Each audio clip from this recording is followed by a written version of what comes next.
Drivers day September 1 drivers day మన రోజు drivers day September 1 మన రోజు డ్రైవర్స్ డే. చాలా భారతదేశంలో ఉన్న యూనియన్లన్నీ మన డ్రైవర్ అన్నలందరూ కూడా సెప్టెంబర్ 1న చాలా ఘనంగా డ్రైవర్స్ డే జరుపుకుంటుంటారు.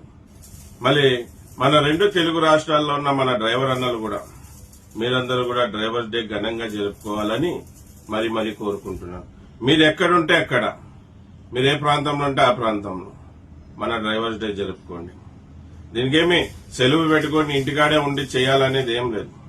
ఎక్కడైనా గాని, చిన్నగైనా గాని, పెద్దగైనా గాని మన రోజు డ్రైవర్స్ డే జరుపుకోండి. అలాగే కేంద్ర రాష్ట్ర ప్రభుత్వాలకి మనం బతికి ఉన్నామనే విషయాన్ని కూడా తెలపరచండి. చూడండి, సోషల్ మీడియా అనేది మనకి దేవుడిచ్చిన ఒక మంచి ప్లాట్ఫారం.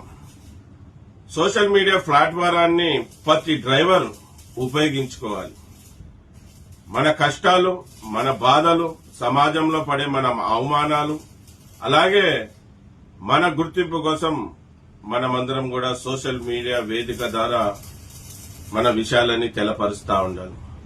మీరు మీకు నచ్చిన హీరోలవో, మీకు నచ్చిన రాజకీయ నాయకులవో వీడియోలు, ఫోటోలు షేర్ చేస్తా ఉంటారు.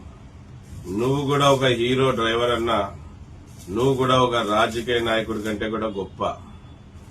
నువ్వు నీ గొంతు ఇప్పి మాట్లాడు. నీ సమస్యలు ఈ ప్రజలకి, నీ ఇబ్బందులు ఈ రాజకీయ నాయకులకి సోషల్ మీడియా వేదిక ద్వారా తెలపరుస్తాను. భగవంతుడు మనకి ఇచ్చిన వరం ఇది సోషల్ మీడియా. ఎందుకంటే మనమందరం కూడా బీద డ్రైవర్లం, బీద సంఘాలు కలిగిన వాళ్ళం. ఎలక్ట్రానిక్ మీడియాలోనో పత్రికలలోనో ఏపించుకునేంత సోమత మన దగ్గర లేదు. ఎందుకంటే నిరుపేద డ్రైవర్లం మనం. మనని గుర్తించాలంటే ఈ సోషల్ మీడియా అనేది చాలా పవర్ఫుల్, మనకి వజ్రాయుధం లాంటిది. ప్రతి డ్రైవరు మీ దగ్గర స్మార్ట్ ఫోన్ ఉంటుంది. మీరు రోజు వచ్చి ఒక సబ్జెక్ట్ మీద ప్రతిరోజు ఒక ప్రాబ్లమ్స్ మీద వీడియోలో మాట్లాడండి. ప్రతి డ్రైవరు సోషల్ మీడియాను ఉపయోగించుకోండి. ఊకే అవి ఇవి మాట్లాడకుండా మన డ్రైవర్ అన్న గొప్పతనాన్ని చాటి చెప్పండి. మన డ్రైవర్ అన్న పడే ఇబ్బందుల గురించి చాటి చెప్పండి. మనమందరం కూడా బతికి ఉన్నామనే విషయాన్ని ఈ కేంద్ర రాష్ట్ర ప్రభుత్వాలు తెలపరచండి. ప్రతి ఒక్కరూ సోషల్ మీడియాని వాడుకోండి. డ్రైవర్లని గుర్తించాలి.